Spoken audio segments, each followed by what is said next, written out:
Bienvenue au service français de Freedom Center International.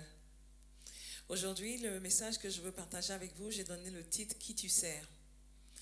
Je regardais une émission sur les réseaux sociaux, il y a plusieurs comme ça, il y en avait plusieurs, où il y a ce concept où les gens se disaient que ils peuvent aller à l'église et puis aller voir aussi les fétiches ou aller servir le diable ou aller donner son âme au diable pour recevoir peut-être de la richesse et en même temps venir à l'église, et ils se disent que il n'y a pas vraiment il n'y a pas de problème.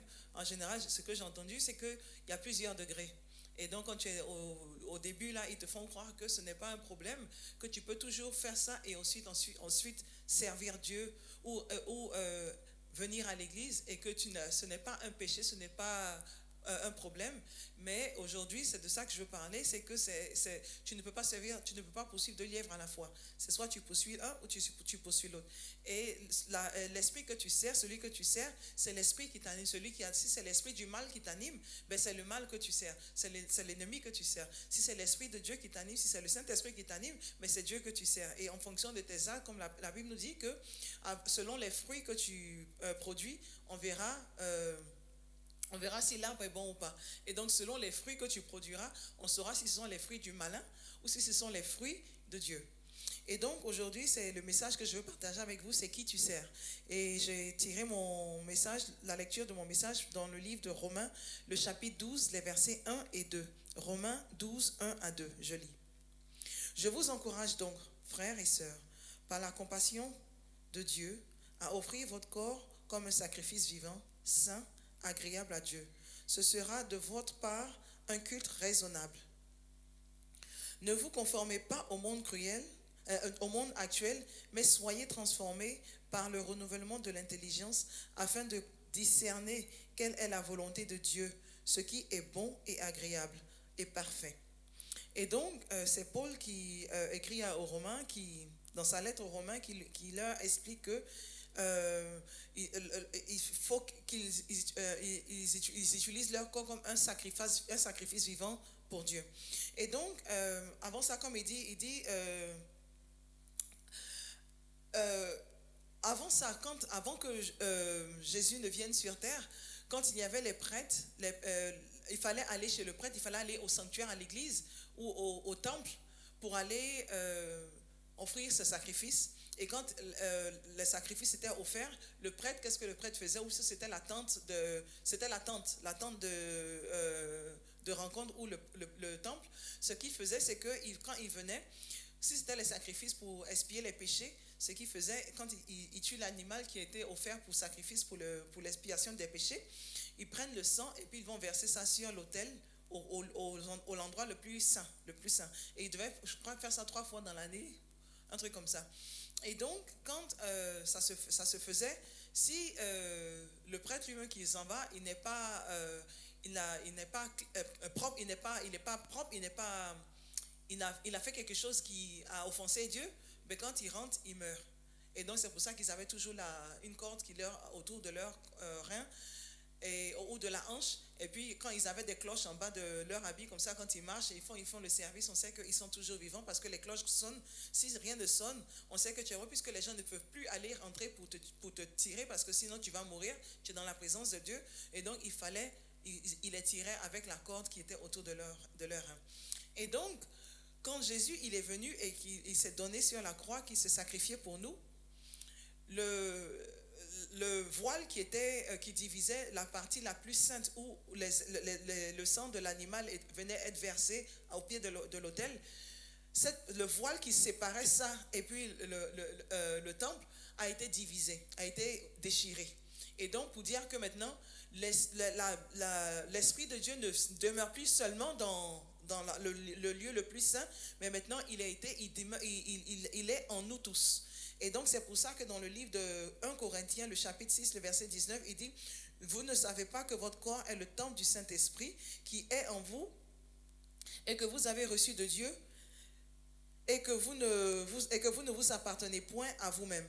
Et donc il explique que le sang de l'agneau, l'Esprit de Dieu est maintenant dans chacun d'entre nous. L'Esprit de Dieu réside dans chacun d'entre nous. Et donc quand Jésus il s'est donné sur la croix et que le voile a été déchiré, maintenant il n'y avait plus cette séparation. On avait maintenant accès à l'Esprit de Dieu. On avait accès, on pouvait maintenant venir sans être consumé. Parce que Jésus s'est donné, c'était le dernier sacrifice, le dernier sacrifice. Et comme il s'est donné, on a la possibilité de venir devant Dieu.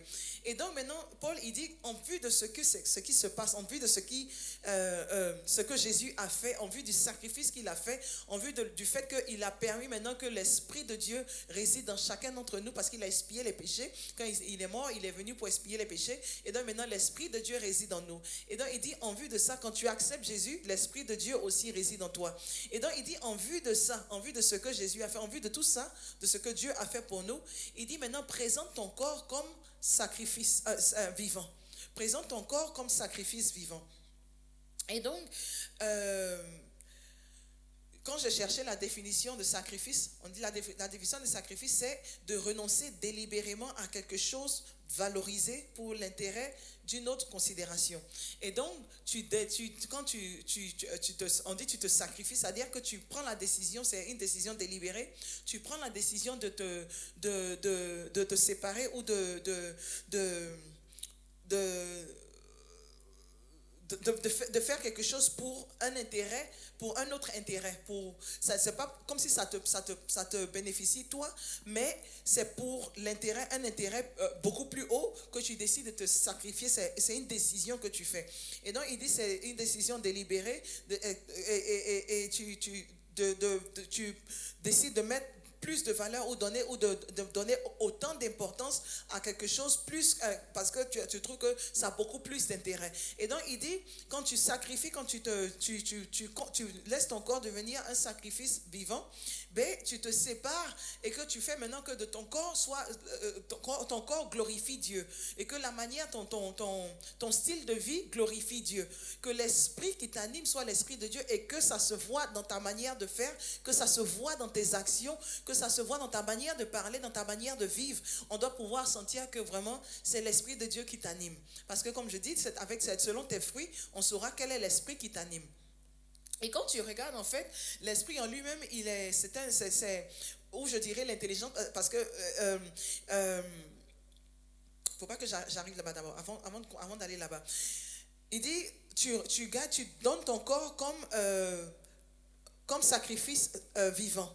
Et donc comme sacrifice vivant, parce que c'est Jésus seulement qui est mort et c'est le dernier sacrifice qui est nécessaire. Après lui, il n'a plus besoin d'envoyer des animaux pour faire un sacrifice devant l'autel, parce que Dieu a déjà envoyé son fils pour qu'on ait la vie éternelle. Et donc il dit en vue de ce sacrifice-là, maintenant présente ton corps comme sacrifice vivant. Et donc ça veut dire que maintenant il y a des choses que tu ne feras pas, il y a des choses que tu vas parce que quand tu te sacrifies, et quand tu te sacrifies, c'est-à-dire que maintenant tu mets de la valeur sur ton corps, parce que l'immoralité sexuelle ne donne pas de valeur sur ton corps. Quand tu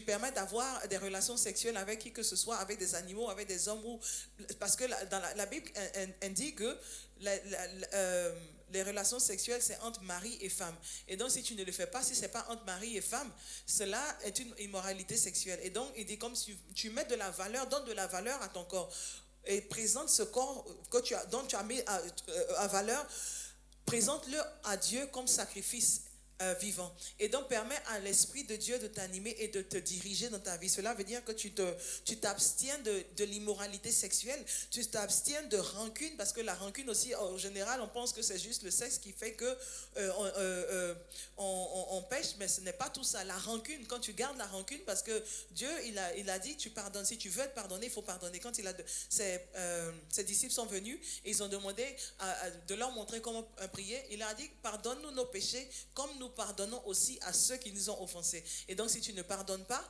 tu ne pourras pas être pardonné. Et donc si tu gardes la rancune, l'esprit de Dieu ne peut pas. C'est pour ça que la Bible dit, pourquoi est-ce que vous frustrez l'esprit de Dieu qui vit en vous? Parce qu'il ne peut pas ce genre d'émotion-là ne va pas avec l'Esprit Saint parce que c'est pas la nature de Dieu. Et donc, si tu as de la rancune, tu gardes rancune, tu n'arrives pas à pardonner, ben débarrasse-toi. Peut-être c'est le moment de changer. Je ne dirais pas peut-être, mais c'est le moment de changer. Il dit, débarrasse-toi, présente ton corps, parce qu'en vue de ce que Jésus a fait, présente ton corps comme sacrifice humain. Présente ton corps, que ta vie glorifie Dieu, que ton mode de vie glorifie Dieu, que même ce qui est à l'intérieur, parce que les hommes, ils ne voient que l'extérieur, mais Dieu voit l'intérieur. Et donc, les rancunes que tu as en toi, débarrasse-toi de ça parce que ça ne glorifie pas Dieu. Il dit, tu ne peux pas avoir de l'amertume ou alors chercher à te venger. Il y a des gens, quand ils te disent, que la chaise, elle est noire, il faut réfléchir à deux fois parce que ce qu'ils te disent, tu ne peux pas croire, ils te disent que c'est noir, mais ça peut être rouge. Et donc, c'est important pour nous de ne pas garder rancune. Il y en a qui gardent rancune, ils ont quelque chose contre toi dans le cœur, mais ils te sourient au visage et comme tu ne vois pas ce qui est à l'intérieur, à moins que Dieu te révèle ça ou te donne l'esprit de discernement pour que tu puisses discerner ce qui se passe réellement dans leur cœur, ils te présentent un gros sourire sur le visage alors qu'au fond de leur cœur n'est pas avec toi.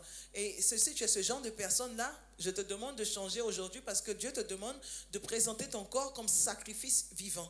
Présente ton corps comme sacrifice vivant. Que l'Esprit de Dieu t'anime, que l'Esprit de Dieu te dirige, que l'Esprit de Dieu anime ton corps. Et donc, ce genre, il y a des choses que tu décides de ne pas faire. C'est une décision délibérée. Le sacrifice, c'est une décision délibérée. Ce n'est pas quelque chose d'automatique, c'est un effort que tu fais. C'est une décision que tu prends et c'est délibéré. Quand je dis, j'ajoute délibéré parce que c'est une décision que tu prends. Tu as pris cette décision et maintenant il te faudra travailler dessus, il te faudra faire des efforts parce que le corps, la Bible nous dit aussi que l'homme est désespérément méchant et donc c'est notre nature d'être méchant. Comme les enfants, quand tu les regardes, ils viennent d'être nés, tu n'as pas besoin de leur apprendre. Et quand par exemple ils ont de la nourriture, tu as acheté, tu leur donnes à manger, tu l'as acheté par exemple un paquet de biscuits, et puis maintenant tu viens, puis tu leur dis, est-ce que je peux avoir un peu? Et puis ils te disent, ils ne veulent pas te partager. Pourquoi? Parce que l'homme est désespérément méchant. Tu n'as pas besoin de leur montrer ce que c'est que la méchanceté. C'est là. Et donc c'est l'Esprit de Dieu. Quand l'Esprit de Dieu t'anime, il prend le dessus. Et donc maintenant c'est la nature de Dieu que tu relâches. C'est dans tes actions, dans ta manière de parler, dans ta manière de voir les choses, dans ta manière de vivre. C'est l'Esprit de Dieu qui t'anime. Et donc il dit, tu ne peux pas aussi il y en a aussi qui ont ce malin plaisir de défavoriser les autres ou je vais prendre l'exemple par exemple. Disons, tu as vraiment les moyens de pouvoir, disons il y a une cuisine.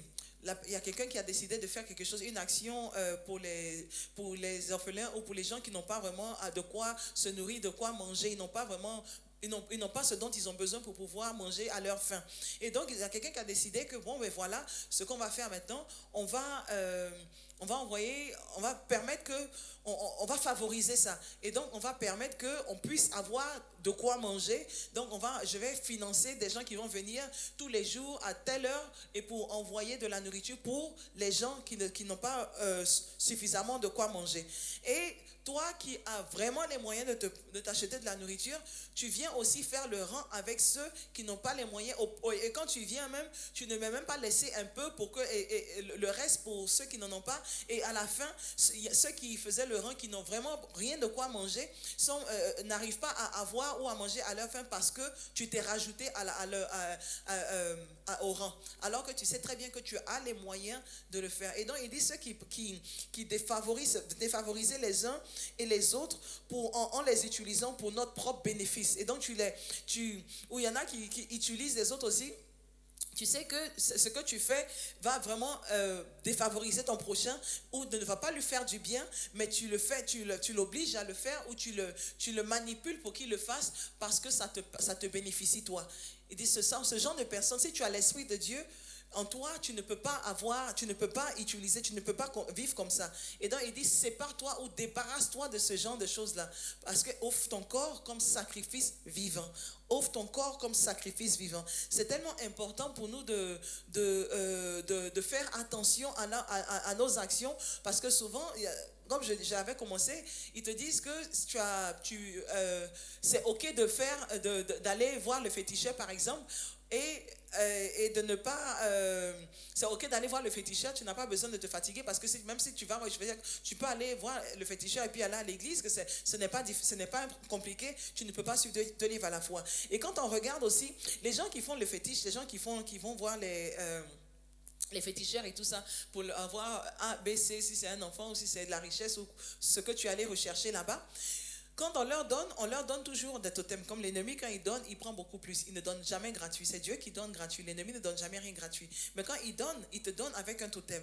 Ils vont te dire, par exemple, toi, tu ne vas jamais te marier, ou dans ta famille, il y aura toujours un enfant qui sera fou, ou dans ta famille, il y aura toujours des enfants ne seront jamais OK, ou ta femme ne pourra jamais, elle aura toujours des fausses couches, ou ton mari ne pourra jamais, enfin, il te donne toujours des totems.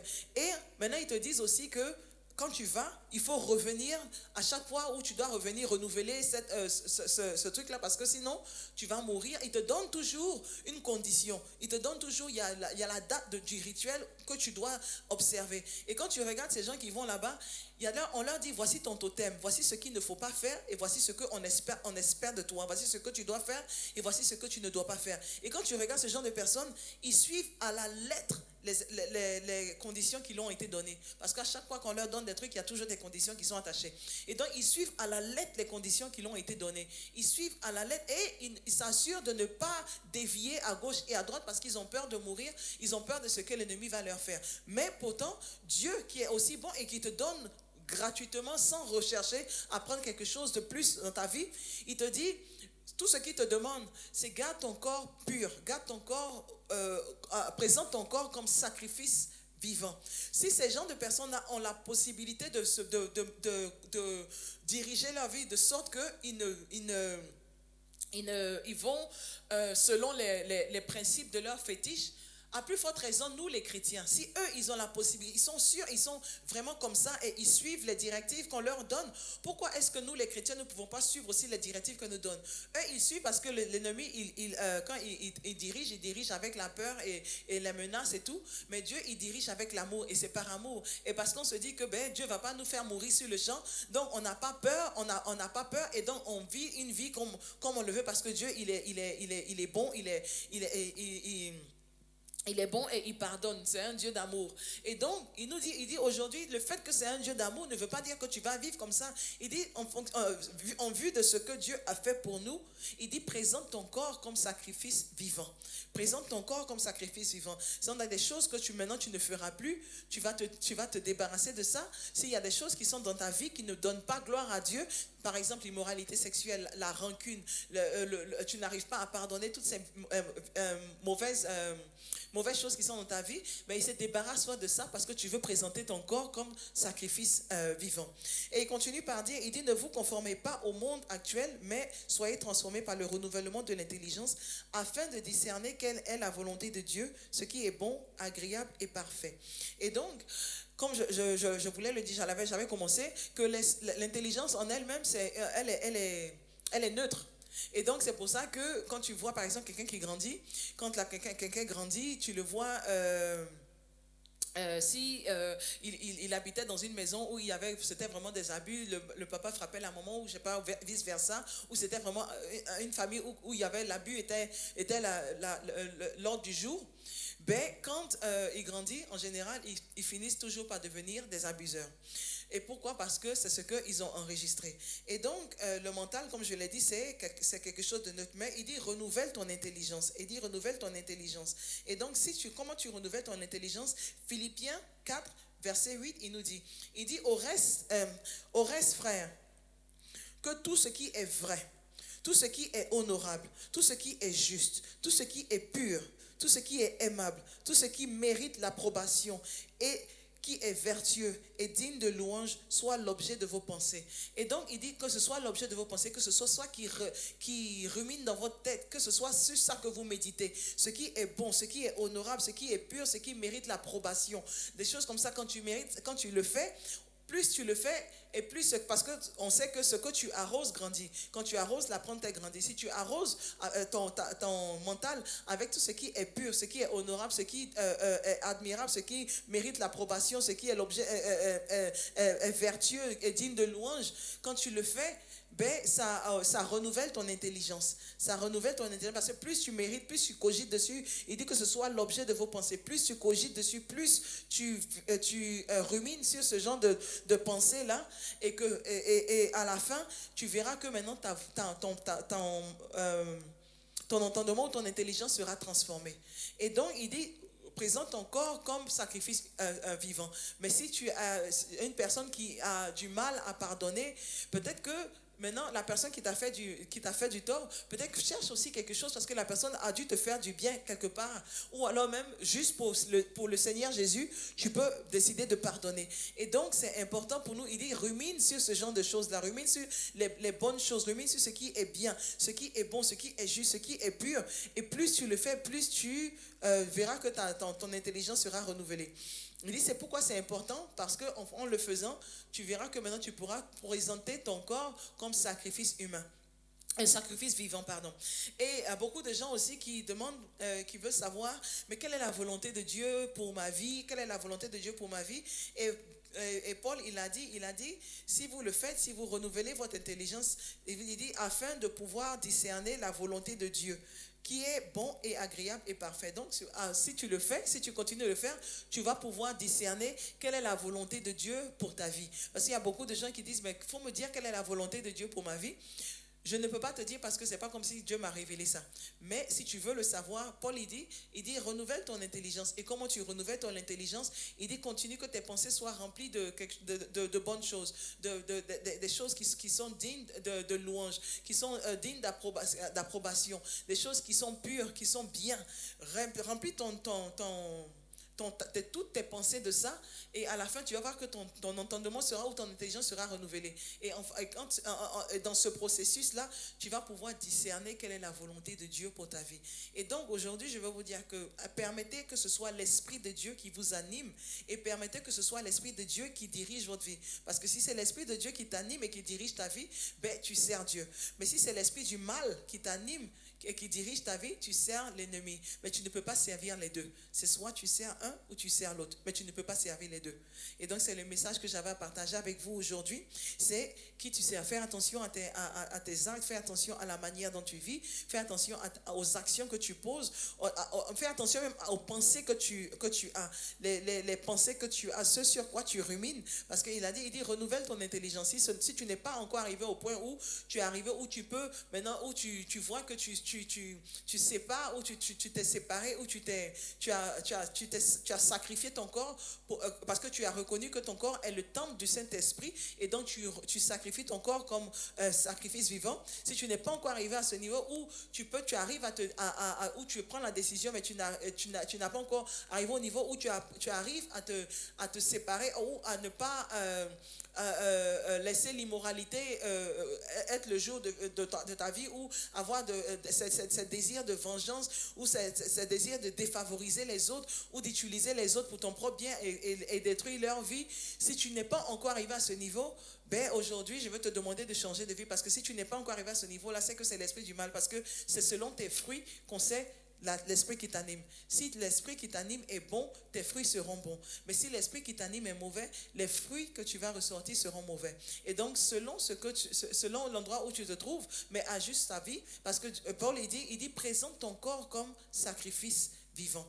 Comme je l'ai dit, ceux qui vont voir les fétiches, ils s'assurent de ne pas dévier et de rester à l'écart des totems, de tout ce qu'on leur a donné comme contrainte à ne pas faire. Mais nous les chrétiens, parce que Dieu il est amour, on croit que puisque Dieu est amour, on a la possibilité de faire tout. Mais Dieu, il nous dit aujourd'hui, il dit présente ton corps comme sacrifice vivant, que l'Esprit de Dieu t'anime. Débarrasse-toi de tout ce qui n'est pas de lui. Débarrasse-toi de toutes les mauvaises émotions que tu as qui ne viennent pas de lui. Tu n'arrives pas à pardonner. Aujourd'hui, c'est le moment de pardonner. Tu le dis ouvertement. Ce que tu as gardé dans le cœur, dis aujourd'hui, je vous relâche. Je vous pardonne. J'ai décidé, je prends la décision de vous pardonner. Je prends la décision de ne plus m'énerver ou de ne plus penser à ça. Ou je prends la décision de me libérer de toutes ces émotions qui sont dans mon cœur. Si tu as tendance à toujours utiliser les gens, peut-être que c'est le moment maintenant de prendre cette décision de je ne vais plus utiliser les gens, faire du mal. c'est bien de le dire ouvertement, de le dire audiblement et de permettre que toi aussi tu puisses l'entendre. Parce que la Bible nous dit que la foi vient en entendant. Et plus ce que tu entends, plus ça agit, ça agit dans ta vie et ça te rend, tu l'enregistres mentalement. Et donc, ne le dis pas, oui, je l'ai dit dans mon cœur, dis-le ouvertement, de manière audible, pour que toi-même aussi tu puisses entendre et comme ça tu vas pouvoir transformer ta vie ou changer ton intelligence, renouveler ton intelligence. Et donc, c'est le message que j'avais à partager avec vous aujourd'hui. Que l'Éternel vous bénisse et que l'Éternel vous garde. Que l'Éternel fasse briller sa face sur vous et vous accorde sa grâce.